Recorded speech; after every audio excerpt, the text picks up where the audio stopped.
Hello বিয়ে। হ্যাঁ বিয়ে কও। আরে বিয়ে তোমার এবার আলু জনি কতগুলো করছেন? ওই 5-5.5 বিঘার মতো। আর মারছে 5-5.5 বিঘে। অন্য কিছু করেন নাই? পটল, ভেন্ডি, তারপরে এই যে টমেটো? না না বিয়ে অন্য কিছু করো নাই। কিছুই করেন নাই? আকাশে মরচ করেন নাই? আকাশে মরচ এইবার? আকাশি মরচ? না না বিয়ে করো নাই। ও বাবা, ক্যান্সেল করে দে, ক্যান্সেল করে দে। এক পোয়াও করেন নাই বিয়ে? আরে না রে বিয়ে এক পোয়া কেন, আধা পোয়াও করো নাই।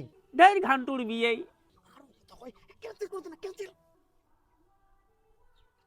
ঠিক আছে তা আচ্ছা জামাই আর তোমার কোন ওই আলু তোমার পাঁচলে গুজি দিয়ে না ওগুলো নিয়ে থাকেন না। আমার মাই আর তোমার বাড়ি না যায়। হ্যাঁ ঘান্টু চোদা বিয়ে এই আলু করি মরছে, অন্য কিছু আবার দেখে না। কিছু ক্যান্সেল করি যা।